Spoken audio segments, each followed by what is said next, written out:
भगवान जब तक नहीं कहते ना अपनी कथा, तब तक हम तक नहीं पहुंचती वो कथा।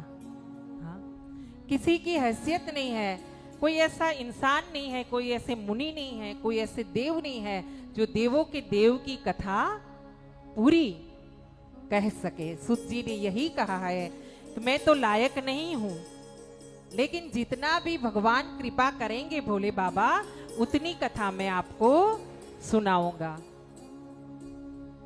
यहाँ कहते हैं ना, फूल नहीं तो फूल की पंखुड़ी।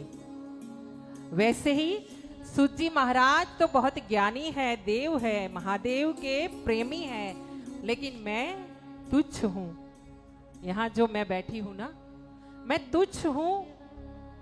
मेरे में ऐसी कोई चीज नहीं कि मैं आपको भोलेनाथ के गुड़ राशियों का पान करवा सकूं। फिर भी जैसे सूर्य के सामने कोई ज्योत जलाते हैं ना, वैसे मैं एक छोटा सा दीपक लेके, अपने मन का भाव का दीपक लेकर के आई हूँ भोलेनाथ के चरणों में कि बाबा तेरा गुणगान गाना है, साथ में सबको गवाना है, तो कृपा करना कि मेरी वाणी में माँ सरस्वती बैठे, हाँ, और मेरी स्मृति में आपकी कथा रहे और मैं आपके गुणगान कर सकूं।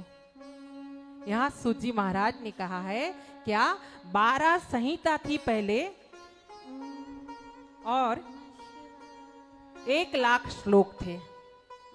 व्यास जी महाराज ने भोलेनाथ की कृपा से 24,000 श्लोक का ये ग्रंथ हम सब के लिए तैयार किया है। क्यों कि अगर 1 लाख श्लोक का ये ग्रंथ रहेगा तो जैसे अभी हम लोग ये पारायण कर रहे हैं ना, कथा कर रहे हैं ना, ज्ञान यज्ञ, वैसा पारायण नहीं हो सकता। 1 लाख श्लोक का पारायण करने जाए तो कब होगा। लेकिन व्यास जी महाराज ने हम सब पर कृपा की और 24,000 श्लोकों का ये ग्रंथ लिखा। उसमें 7 संहिता लिखी। पहली संहिता का नाम है विद्वेश्वर संहिता। सुनिएगा, क्यों कि ये संहिता का खाली नाम भी आप सुन लोगे ना तो भी आपको पुण्य मिलेगा, आपका पाप कटेगा।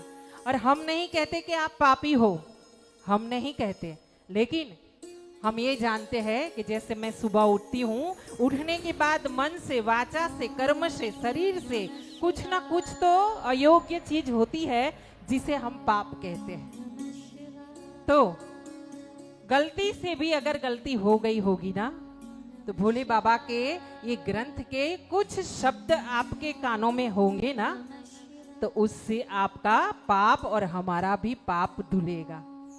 और हम तो कहते हैं कि ऑलरेडी हम सबके पाप धुल चुके हैं, हाँ, नहीं तो हम सब ऐसे बैठ सकते क्या। हाँ, किसी को कोई काम आ जाता, किसी को कोई काम आ जाता, कैसे करते हम लोग। हाँ, ऐसे हाजिरी नहीं दे पाते उसकी इच्छा के बगैर।